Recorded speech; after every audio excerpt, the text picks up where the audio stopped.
Welcome to That's the Bible, the show where we make you question whether or not the scriptures are actually family friendly. That's not a good message. Today, we're going to be talking about the best story in the Bible, barring the Christ story, because I want to go to heaven. Gonna be a long one. So, if you thought the chameleon with 3 eyes in the tabloids was weird, then you better get ready, because the Bible has that sucker whooped.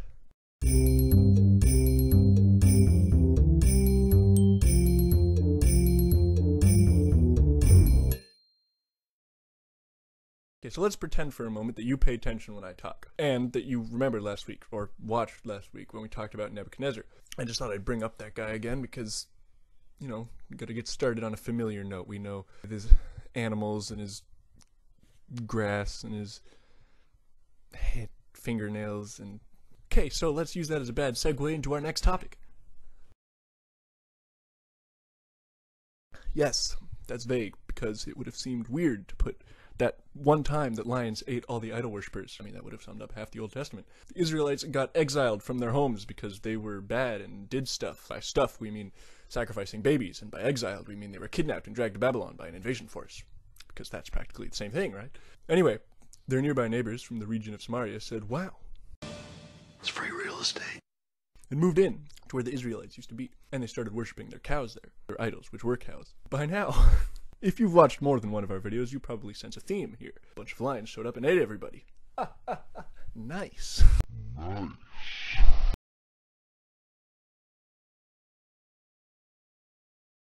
You asked for specific, we gave you specific. That's just a casual reference to the time an army of hornets went out and stormed Canaan. See, God wanted Joshua, leader of the Israelites, to capture Canaan, but he didn't want them to take credit for it. He wanted them to know God did this, and what better way to do that than to send an actual army of literal hornets to invade before them. So, there you go, that happened. You read that right. So, Daniel's a prophet. He's having a vision. Stay with me so far. I know that's hard to process. Blows my mind. And in this vision, there's a ram. And this ram is the top ram in the area. Like, this dude is taking down all the competition. Everybody in his path is just an obstacle that he will ram through. Now, the unicorn in this vision is not having that. Well, it's not a unicorn. It's a goat with a unicorn horn, which I guess makes it a unicorn. This unicorn goat flies across, like, the entire world without ever touching the ground, you know, as flying does. He just breaks the dude's horns off, the ram, and just says, like, listen, dude, I am the new top ram goat unicorn, and he grows 4 more horns on his head just to, like, stick it to the ram. Like, I have now 5 times the amount of horns that you do. You know, this means something, because it's a vision from God, and he's, you know, it has a meaning of some kind, and you can kind of get, like, the gist of it from the, but what?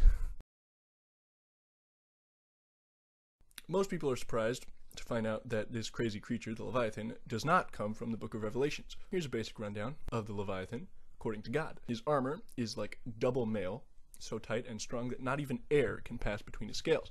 His glowing eyes can breathe fire, and when he sneezes, it's a flash of light. He breathes smoke out of his nose, he breaks iron like straw, and even his flesh is too thick to be pierced, which sort of makes the double mail thing a little redundant. His belly is covered in sharp spines, and he lives in swamps, where he boils the water and heats up the sea. He cannot be afraid. These are the basics, but the entire chapter is about his crazy proportions and ridiculous, terrifying powers.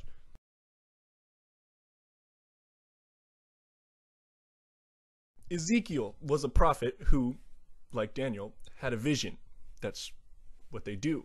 This one is even weirder than the unicorn goat, though maybe not quite as majestic. He saw 4 creatures, each with 4 faces. One was a lion, one was an ox, one was a man, and the other was an eagle. They each had 4 wings and hooves on human legs. Their skin gleamed like bronze. Their close cousins show up in John's visions and revelations. He saw one of each, with a lion face, an ox face, a man face, and an eagle face. They still had 4 wings, but this time they were covered in eyes. Even Cthulhu needs to worship God. Daniel definitely got more than his fair share of weird animal visions. This time, he got the quadfecta. It's like a trifecta, but quad. Which is after 3. 4. They're all coming out of the sea, Godzilla style, one by one.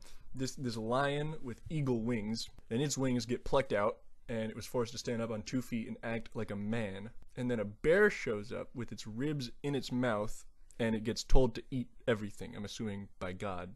And then a leopard shows up with 4 heads. There's a lot of 4 in here. 4 wings on the leopard. And then a big nondescript beast shows up, described as terrifying and having tons of horns and etc., generally horror movie monster. That's what it says. Supposedly they all symbolize countries, but somebody's gonna have to explain this to me. I'm not getting it. Anybody got a study Bible around here? So, in the middle of the apocalyptic revelations about the horrible things that will happen as the end of the world draws nigh, John had time for some symbols that made even less sense. I have no idea what they mean. Your guess is as good as mine. Let me just give you a rundown. There's locusts, but they're not locusts.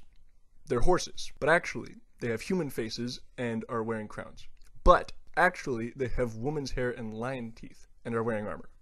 They also have scorpion tails. They have a king named Abaddon, king of the locust scorpion horses with man face, woman hair, and lion teeth. Not a very catchy title, that's why you probably haven't heard of him. The other set is for a later army that'll come to destroy everyone. They were actually horses this time, each with a rider. Except they weren't horses, because they had lion heads. Except they weren't lion heads, because they breathed fire. And their tails are snake tails. Except they're not, because they have snake heads on their tails. Are you with me? No? Neither am I. This is all symbolic, right? This means something. Somebody tell me this isn't actually what's going to happen during the apocalypse. Just give me the zombies. Okay, now this is the best story in the Bible, passed down by my father to me, and I will pass down to my children. This really happened. This is no vision, no prophet dreamt this. This is just a prophet who is fed up. No symbolism here. Just a great story about why you shouldn't make fun of prophets. We've been making fun of prophets. Are we going to get mauled? Elisha had just become the anointed prophet of God after the whole Elijah chariot thing. And he had just gone up to a mountain to commune with God when a bunch of youths, as they're described, showed up. They say, yeah, climb on up the mountain, baldy. Because, you know, old people being bald is... And anyway, they said this to him. And he curses them in the name of the Lord. He curses them in the name of the Lord. 2 bears shows up and maul 42 of the youths. Just mauled them. 42 youths were just mauled by bears because Elisha cursed them in the name of the Lord for calling him bald. Which I'm assuming he was bald. He was just really not happy with them making fun of him. So they got mauled. Don't worry. I'm sure you're freaking out right now, but we're not done with this show yet. The Bible's a big book. It's a lot cooler than you probably give it credit for. That's probably not your fault, though. It's probably not advertised as being that cool. Next time, we'll be talking about angels. I'm Luke Skywalker. My movie's coming out in 8 days. Get out of my show. Don't come back till you've got me my power converters. It's not fair. It's outrageous. My father was put on the council and not granted the rank of master.